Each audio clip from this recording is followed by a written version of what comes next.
నమస్తే, welcome to Telugu రాజ్యం. ఇవాళ మనతో పాటు senior political analyst KS Prasad గారు ఉన్నారు. సార్తో మాట్లాడదాం. సార్ నమస్తే. నమస్తే అండి. సార్, తెలంగాణ ఎమ్మెల్సీ కల్వకుంట్ల కవిత నిన్న ఒక ఇంటర్వ్యూలో భాగంగా చేసిన వ్యాఖ్యలు విన్నారు. అండ్ ముఖ్యంగా ఏపీ మాజీ సీఎం జగన్మోహన్ రెడ్డి గారి గురించి ఆమె మాట్లాడిన తీరు and deputy CM Pawan Kalyan garu గురించి మాట్లాడిన తీరు, ఇవి రెండింటికి సంబంధించి ఏం చెప్తారు? ముందుగా పవన్ కళ్యాణ్ గారికి సంబంధించి ఆమె మాట్లాడిన మాటలు, ఆయన యాక్సిడెంటల్ ప్రైమ్ మినిస్టర్ అన్న సినిమా వచ్చిందండి, అలాగా యాక్సిడెంటల్ డిప్యూటీ సీఎం, ఆయనకి ఏంటిదంటారు దాన్ని, కన్సిస్టెన్సీ లేదు అంటూ మాట్లాడారు. ఎలా చూడొచ్చు ఈ వ్యాఖ్య? నేను అది ఎక్కువ చెప్తా ఉంటాను. మోస్ట్ ఇన్కన్సిస్టెన్సీకి కన్సిస్టెంట్గా జస్టిఫై చేస్తున్న ఏకైక వ్యక్తి అని ఒకడే. ఎందుకంటే నిన్నటిది ఇవాళకి వచ్చేకల్లా అది ఒక డిఫరెంట్ ప్రవచనం వస్తుంది, ఒక డిఫరెంట్ నిరేషన్తో చెప్తూ ఉంటాడు. యాజ్ ఇఫ్ చూడండి, కళల కన్నా మన అబ్దుల్ కలాం గారికి ముద్దుల కొడుకు అతనే అని చెప్పాలి. ఎందుకంటే ఆయనకి పిల్లలు లేరు, కానీ ఈయన దత్తత తీసుకున్నాడేమో అనిపిస్తుంది. ఎందుకంటే ఏదో ఒక ఆలోచన వస్తుంది, దత్త ఆ ఆలోచనని ఇంప్లిమెంట్ చేసేసినట్టు అదేదో యాజ్ ఇఫ్ అన్నట్టుగా మాట్లాడుతుంటాడు ఆయన. ఇప్పుడు అతను ఒరిజినల్గా వాళ్ళ ఫ్యామిలీ పరంగా వాళ్ళ నాన్నగారిని కానీ వాళ్ళ అన్నదమ్ములు వాళ్ళు ఎప్పుడు మాట్లాడిన వాటిలో వాళ్ళందరూ నాస్తికుల కిందే చాలాసార్లు ఎస్టాబ్లిష్ అవుతుంటారు. సడన్గా ఈ సనాతన ధర్మ పరిరక్షణ ఇలాంటివన్నీ మాడుతుంటే ఇట్ ఈస్ నాట్ సార్. మా నోరు విప్పితే చిరంజీవి గారు, నాగేంద్ర బాబు ఆంజనేయ స్వామి పేరు తెలుసుకుంటూ ఉంటారు. నిన్నటికి నిన్న కూడా ఆంజనేయ స్వామి గురించి అన్నారు ఆయన, చిరంజీవి గారు. సార్ ఒకటి అంజనీ పుత్రుడా ఆయన ట్యాగ్ ఉంటుంది. ఇప్పుడు ఆయన పేరు కొండదల శివప్రసాద్ గారు, ఆయన పేరు చిరంజీవి అని ఎలా వచ్చిందో అలాగే ఆయనకు కూడా ఈ భగవంతుడు అకార్డింగ్ టు దిస్ థింగ్ వాళ్ళ బ్యానర్ అని వీటిలని వస్తుంటాయి.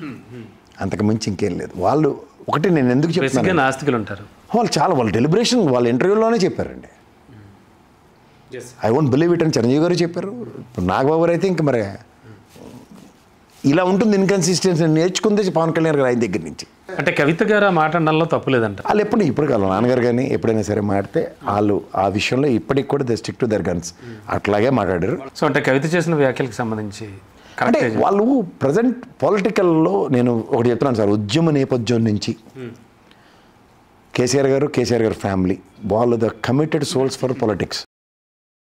కమిట్మెంట్ టువర్డ్స్ పాలిటిక్స్ ఉన్న వాళ్ళు నాన్ కమిటల్గా చేస్తున్న వాళ్ళని ఎలా చూస్తారన్న దానికి అదొక ఎగ్జాంపుల్. ఒక అధికారంలో ఉన్నటువంటి వ్యక్తి గురించి అంత ఈజీగా అనడం ఎంతవరకు కరెక్ట్? అది ఇప్పుడు మీరు 1947లో స్వతంత్రం వచ్చింది సార్.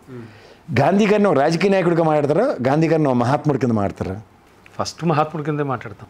ఆయన రాజకీయ నాయకుడి కింద ఎవడో మాట్లాడరు, కానీ ఆయన రాజకీయాలు చేశారని ఇంటర్ప్రిటేషన్స్తో మాట్లాడుతుంటే ఎంత దరిద్రంగా ఉంటుంది. అలా ఒక సినిమా యాక్టర్గా చూస్తున్న దగ్గర పొలిటికల్ అడాప్టబిలిటీతో పొలిటీషియన్ అని చాలామంది అవడానికి చేస్తున్న కుయుక్తుల కింద దాన్ని అభివర్ణించాలి. అదేమిటి 10 ఏళ్ల పాటు ఏకంగా పాలిటిక్స్లో ఉండి చాలా పోరాడి మొత్తానికి గెలిచి, నేను అంటుంది అదే సార్, 1940లో స్వతంత్రం రాకమనుపు నుంచి ఆయన పోరాటంలో ఉన్నాడు ఆయన. నేను పవన్ గురించి చెప్తున్నాను, నేను ఈయన గురించే చెప్తున్నాను, కంపారిజన్ అదే చెప్తున్నాను. When you can't look him as a politician, is a జాతిపిత అని చూసే దగ్గర wheel always look him as a great actor, that's it. సరే, ఎందుకు అలా జరుగుతుందంటారు? ఆ కన్సిస్టెన్సీ లేకపోవడం కానీ. ఫస్ట్ కన్సిస్టెన్సీ కన్నా ముందు సమాజం పట్ల అవగాహన. కార్వాన్లోంచి ఇంట్లో ఏసీ రూమ్లోంచి బయటికి రాకుండా సమాజాన్ని చూడకుండా సమాజం శ్రేయస్సు కోరుకుంటానంటే అది బచ్చిబూతు మాట. అదేమిటండి, అన్ని పర్యటనలు చేశాడు, అంతమందితో మాట్లాడాడు, అన్ని మీటింగుల్లో మాట్లాడాడు, అన్ని విషయాల గురించి అనర్గళంగా మాట్లాడతాడు. అనర్గళంగా అని మాత్రం దయించి చెప్పకండి, మాట్లాడతారనండి. ఓకే సరే, తడబాటుతో మాట్లాడతారు, అవగాహనతో కాకుండా అవగాహన రాయిత్యంతో మాట్లాడతారు.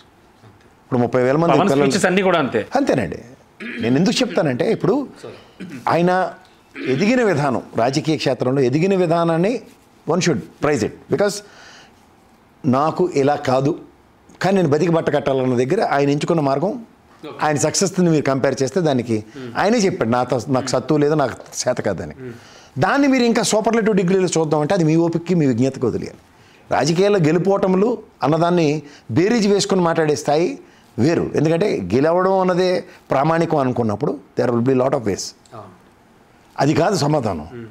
సమాజ శ్రేయస్సు హితం అన్నది ఒక కాన్సెప్ట్ ఉంటుంది, దానికి ప్రభావితం అవ్వాలి ముందు నుంచి. ప్రభావితమై ఇది నేను ఖచ్చితంగా చేసి తీరుతాను అన్న కాన్సెప్ట్లో ఉన్నప్పుడు అది పార్టీ పెట్టో లేకపోతే దాని లక్ష్యం నెరవేరడానికో పోరాటం చేయడం అనేది రాజకీయ నేపథ్యం. ఇప్పుడు ఉదాహరణకి టీఆర్ఎస్ పార్టీ ఆవిర్భావమే రాష్ట్ర సాధన, చచ్చో బతుకో సాధించుకోవాలి. అలాగే రామారావు గారు తెలుగు జాతి ఆత్మగౌరవ పరిరక్షణే పార్టీ జయం. First need to be called as a Telugu pride, అది తెలుగుదేశం. వైఎస్ఆర్సీపీ ఒక అధికార దురహంకారానికి జాతీయ పార్టీ మెడలు వంచి శాశ్వత సమాధి కట్టాలన్నది ప్రాథమిక జయంతో స్టార్ట్ చేయబడిన పార్టీ. ఈ కంపారిజన్స్లో జనసేన పార్టీ ఎక్కడుందో మీరు ఒకసారి చెప్పండి. I talked about Telugu Desam, I talked about ప్రశ్నించడం అనేది కాన్సెప్ట్ అన్నారు. మూడోది ఐ టాక్డ్ అబౌట్ వైఎస్ఆర్సీపీ. ముగ్గురికి ఎజెండాలు ఉన్నాయి. ఎజెండా లేని పార్టీ జనసేన ఆబ్వియస్లీ. సో అప్పుడు అంటే నేను పార్టీ పెట్టాను, కష్టపడ్డాను, కానీ గెలవలేకపోతున్నాను కాబట్టి తెలుగుదేశం ఆచ్చేతంతో బతికిబట్ట కట్టాలనుకోవడం is it right as a politician? చావరేవో. So Kavitha deputy CM Pawan Kalyan పై చేసినటువంటి వ్యాఖ్యలు కరెక్టే అంటారు? 100%. సార్ జగన్ గారికి సంబంధించి చేసిన వ్యాఖ్యలు, జగన్ 2.0 నిజంగా ఖచ్చితంగా అద్భుతంగా ఉంటుంది. నాకు జగన్ గారి విధానాలు ఇష్టం, దాన్ని ఎలా చూడాలి? ఇప్పుడు ఖైదీ నెంబర్ 150 సినిమా గురించి ఎంత యాంగ్జైటీతో చూశారు చాలామంది. Because once he's come back, anticipations ఎట్లా ఉంటాయి, ఎక్స్పెక్టేషన్స్ ఎట్లా ఉంటాయి, అలా చిరంజీవి గారు ఖైదీ నెంబర్ 150కి యాంటిసిపేషన్స్ ఎట్లా ఉంటాయో ఆబ్వియస్లీ ఇతని మీద కూడా అట్లాగే ఉంటాయి. ఎందుకంటే కష్టం నిష్ఠూరం, పార్టీ పెట్టాడు, ఓడిపోయాడు, గెలిచి తర్వాత ఇంత అవమానకరంగా ఓడిపోయినప్పుడు బౌన్స్ బ్యాక్ అన్నది ఉంటుంది చూడండి. Phoenix bird, how it lives from rashes అంటారు. సో ఆ యాంటిసిపేషన్స్ ఎట్లా ఉంటాయంటే హ్యూజ్ ఎక్స్పెక్టేషన్స్ ఉంటాయి. అంచేది ఏంటంటే ఎక్స్పెక్టేషన్స్లో ఉన్నప్పుడు ఏంటంటే వెన్ పీపుల్ ఒక 5 సంవత్సరాలు ఒక గవర్నెన్స్ చూసిన తర్వాత, ఇప్పుడు కేసీఆర్ గారికి జగన్మోహన్ రెడ్డి గారికి ఉన్న సెట్ బ్యాక్ ఏంటి? ఈయన కొంతమంది క్యాండిడేట్లు ఏళ్ళ సేని బ్యాచ్ని వదిలించుకుంటే ఆయన నెల్లేరు మీద నడకండి ఆయన గెలుపు. నేను ఎన్నోసార్లు చెప్తూ ఉంటా, తెలుగుదేశం పరంగా కాంగ్రెస్ పరంగా 2-3 టర్ములు అక్కడ ఉద్ధరించి ఊళ్ళేళ్ళి ఇది కేసీఆర్ని ఎత్తుకొచ్చి కేసీఆర్ దగ్గర 2 టర్ములు భరించి కూడా నియోజకవర్గానికి ఏమీ పనిచేయని వాళ్ళని మళ్ళీ ఎత్తికి పెడితే దరిద్రము. అలాగే 80 మందిని తీసి అవతల పడినరా బాబు, నేను నా విశ్లేషణలో 100 ఉన్నాయి, కానీ ఆయన పిల్లలు మార్చినట్టు ఇటు మార్చి అటు మార్చి చేసిన దరిద్రానికి వైఎస్ఆర్సీపీకి. సో ఈ కంపారిజన్స్లో అరే ఇది కనుక రియలైజ్ అయ్యి కొత్త తరంతో కొత్త పుంకాలు తొక్కడానికి ఒక మార్గం చేసుకున్నారంటే, మీకు ఇంకో విషయం చెప్తా, ఈసారి తెలుగుదేశం కూడా ఆ ఎక్స్పెరిమెంట్ సక్సెస్ అయింది. ఇది డెఫినెట్గా టర్న్ ద పేజ్ లెంద ఓకే కదా పొలిటికల్ ఏరాలో. అదే పని అక్కడ జరిగింది అనుకోండి, ఎలా ఉంటుంది? కొత్త తరం ఆ జోష్. సో జగన్ గారికి సంబంధించి చేసిన వ్యాఖ్యలు కరెక్టే, అవి కూడా it's a perfect apt. General కండిషన్లో చూస్తే కనుక ఎప్పుడు ఎక్కడ ఎలా మాట్లాడినా జగన్ గారి విషయం వచ్చినప్పుడు, వైసీపీ విషయం వచ్చినప్పుడు, అటు కేసీఆర్ గారు కావచ్చు, కేటీఆర్ గారు కావచ్చు, కవిత కావచ్చు, వీళ్ళందరూ కూడా ఖచ్చితంగా జగన్మోహన్ రెడ్డిని వైసీపీని వెనకేసుకొస్తూనే ఉంటారు.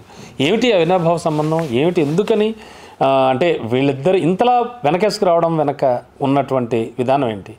ఎందుకని అంత ఇంట్రెస్ట్, ఎందుకని అంత ఆసక్తి? ఇప్పుడు ఈ సెక్రటరియట్ నేను ఇలా కట్టుకుంటున్నాయా, ఈ బ్లాకులు నీకున్నాయి, ఏం చేయాలి ఇట్లనే అంటే 10 ఏళ్ళ తర్వాత నాకు ఎవాలగో నాకు కాదు, ఇప్పుడే తీసుకోండి అన్నప్పుడు ఆ దయాద్ర హృదయం చూసినప్పుడు కేసీఆర్ గారి మతిష్కంలో ఎలాంటి ఆలోచనలు వస్తాయి ఒక వ్యక్తి మీద? ఓకే, అర్థం. మీకు చిన్న ఎగ్జాంపుల్ చెప్తాను. తనది కాందాని కోసం అర్రులు చేస్తూ పోగులాడుకుంటూ అత్తేరి వెసెస్ ఇదే గవర్నర్ గారు తాళాలు ఎడతా నరసింహన్ ఎంప్లాయీస్ అందరినీ ఏడ్చేలో తెలియక బస్సు చేసుకుని అమరావతి వెళ్ళిపోతాం అన్న బేలాతనం కనబడలేదు కదా. ఓకే అండి. మా అమరావతి చంద్రబాబు నాయుడు అయితే బస్సు వేసుకెళ్ళిపోయి నేను ఎక్కడే పరిపాలిస్తాను, నా ఇల్లు ఎక్కడే ఉంది, ఆ బ్లాక్లో నేను కూర్చుంటాను, ఈ గవర్నర్ ఏడ్ చేస్తాడు, నేను చూస్తాను కేసీఆర్ అని తగు వాళ్ళే కదా. జగన్ అయితే అలా ఉండేవాడేమో. జగన్ అలా అనలేదు, నేను చెప్తుంది అదే. అందుకనే కేసీఆర్ గారికి Jagan is always in good books. KCR గారికి Jagan is always in good books because of that. Kaleshwaram ఉంది, ఆ నీళ్ళు ఎలా వెళ్తాయనే ముందు మాట్లాడిన తర్వాత ఎప్పుడైతే ఆయన వచ్చి కన్విన్స్ అయ్యాడు కాళేశ్వరం ఓపెనింగ్కి వచ్చాడు, అంటే అవగాహన లేకుండా అక్కడున్న ఈ దిక్కుమాల పేపర్లు చదివితే ప్రభావం ఇలా ఉంటుంది అన్నది ఆల్రెడీ వాళ్ళ నాన్నగారు చెప్పిన మాటని మర్చిపోయావా జగన్, ఇది దీని పరిస్థితి, ఇక్కడ మేము సస్యశ్యామలం చేసుకోవాలి, ఏ నీళ్లు నిధులు నియామకాల కోసం అన్నది ఎప్పుడు మా నీళ్ళు మేము ఎలా సంపాదించుకోవచ్చు అన్నదానికి కన్విన్స్ చేయడం లేదు అతను. ఓకే, అంటే జగన్ మీద ఉన్న ప్రేమ కారణాలు ఇవన్నీ. ఆబ్వియస్లీ ఇప్పుడు స్టేట్ అన్నది ఒక స్టేట్ ఫ్లరిష్ అవ్వాలి, ఒక స్టేట్ కంటిన్యూ అవ్వాలి అన్నప్పుడు ఇది కంటిన్యూషన్ స్టేటే కదా. ఆ స్టేట్ ఫ్లరిష్ అవ్వాలంటే లేని తలకాయ నొప్పులు కాకుండా కొత్త తలకాయ నొప్పులు తెచ్చుకుని వెళ్తా రోజు జుట్లు పీక్కుని పంచాయతీ ఎందుకు? ఆ పంచాయతీ సుగమమైనప్పుడు you will be always in good books. KTR కూడా బిగ్ బ్రదర్ అంటూ ఉంటారు. ఆబ్వియస్లీ. సో మంచి రిలేషన్షిప్స్ ఉంటాయి, ఖచ్చితంగా ఉంటాయి. అందుకనే వాళ్ళ విషయంలో ఎప్పుడు వాళ్ళ నెరేటివ్స్ ఎప్పుడు మారవు. Right sir, thank you. Hello, Telugu రాజ్యం ఛానల్ చూస్తున్నారా? సామాజిక రాజకీయ జీవన చిత్రణే తెలుగు రాజ్యం. అతిశయోక్తులు అసత్యాలు ఉండవు. రాజకీయ కోణం కాదు, ప్రజా కోణమే కొలబద్ద. తెలుగు రాజ్యం వీక్షణ మీ ఉత్తమ అభిరుచికి నిదర్శనం.